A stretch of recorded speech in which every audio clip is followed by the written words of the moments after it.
Today I am going to be talking to you about the number one problem that I see time and time again in the property industry. The number one problem that causes you to lose money. Today I'm going to be telling you what that is. Now, my name is Alasdair Cunningham. Thank you very much for watching this show. If you have not already subscribed, hit on the subscribe button, get subscribed, make sure you turn on notifications and you will never miss an upload. As I said, today we're going to be discussing the number one problem that people have when dealing with property.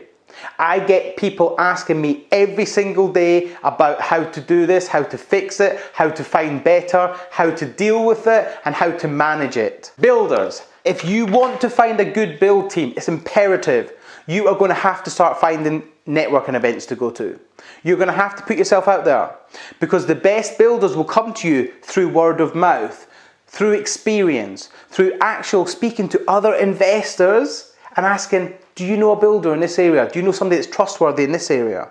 That's where you'll find most of your connections. Property is about people. Remember that. Property is a people's business. So understand that. Be asking your letting agent, your estate agents, other investors in the area, do they know somebody? Word of mouth is the number one place to find a builder. Failing that, if you don't know anybody in the area that knows anybody, go onto websites such as Trust a Trader, because on there they have reviews. You hire a builder, you get them to do a job, then you leave them a review. You can then contact these people that have left reviews and say, look, what was he like? What was the build team like? Were they good? Were they clean? Were they messy? Help me. And they generally will. So that's number two. Thirdly, just find them on Google and get them to come out and get a feel for them. Find out their past work. What have they been doing? Ask some of their past clients to go and view some of the quality of their work. Is it good quality? Is it bad quality? Ask to actually go and see a site that they're currently working on and go and visit them on a site. Because if you do and you turn up and they're really messy workers and you're looking at the work and you're thinking actually it looks a bit rubbish, then don't take them on. But if you go there and their work area is clean, they're looking after their tools, do you know what I mean? They've got a clean work ethic, then it's very highly likely that they'll be good workers.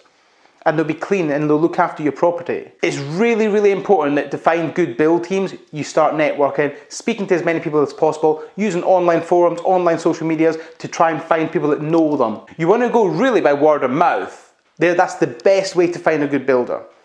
Now, I'm going to talk to you about what you can do to make sure everything works when you found that builder.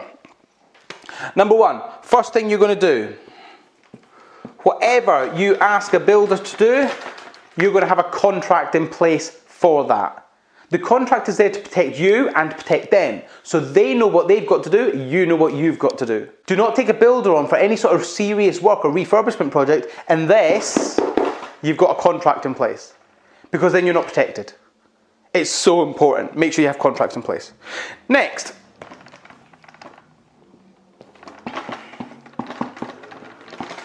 You want proper written quotes of every single job that needs doing in that refurbishment. My guy, when he does quotes for my properties, he quotes for every trade. So he has quote for electrical work, plumbing work, bathroom work, kitchens, decoration, plastering. He quotes for every single thing individually and it's a very detailed quote. So I know exactly what my money is going to and I know exactly what I'm getting. If it's not on the quote, I'm not going to expect it. Likewise, it's not fair of him to do it if he's not getting paid for it, because you don't work for free, so don't expect them to work for free. It's super important to have a very clear understanding before you instruct them and before you draft contracts on what the quotes are. Whatever the quotes come in at, plus 10%. Always plus 10%. Always. Because builders, it's not their fault. Sometimes when they're doing the work and they take a wall down, they might find some more problems. Or they lift a floor up, they might find the joists are damp. Something like that. So always allow a contingency of 10% at least. Super important. And again, in the contracts, this will all be detailed. Number three, have a very, very clear plan of attack and a schedule of works. So what do you want the property to look like? Because if you know, then you can relay that to the builder. If you don't know, if you just say, oh yeah, just make it nice, you're putting all that emphasis on the builder to make sure it's good, and then you might be disappointed.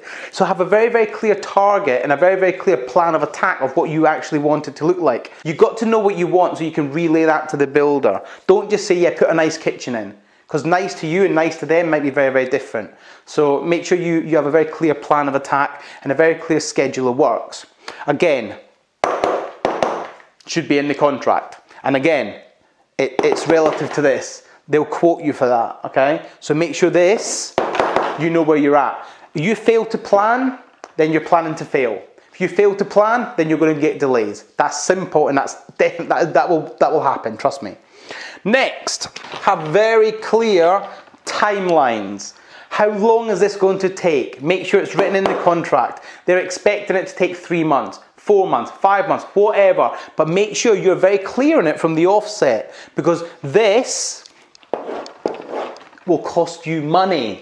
If it runs over, will cost you money. If it runs over, will cost you interest. Could potentially result in you not being able to refinance it on time. It will cause major, major issues. That's why you need to have a very clear understanding of how long it's going to take before you commit. Because if you know it's going to take 4 months and you're using bridging finance, for instance, you wouldn't take the bridge over 6 months. You would take it over 9 months, just in case it runs over. Because when you use bridging finance, if you go outside of the term, interest goes sky high. Super important. This should all be in this. All of it should be within that contract, and you should have a very clear understanding of what you're doing from the offset. Now, with timelines, really important. What do you do if they go over time? Well, I have timeline penalties. So if they say it's going to be 3 months and they come in at 4 months, I'm losing money. I'm losing rental income, potentially higher interest charges. So of course, I'm going to then deduct what I pay them. They have timeline penalties. Likewise, if they say it's going to be 3 months, but they complete it in 2 months, I reward them. I give them a bonus for coming in early, because it means I save money on interest, save money on costs, and I can get rental income in quicker. So I don't mind rewarding them for that. It's all about relationships, do you understand? It's all about relationships with your team and your builder. One final thing I'll say before we finish up is, when you're instructing a builder, you want to be instructing one person. Do not be trying to find all these individual trades. You want to find one person that can manage all of it for you, because then they do the liaison with each trade. Because let's say you're doing a kitchen.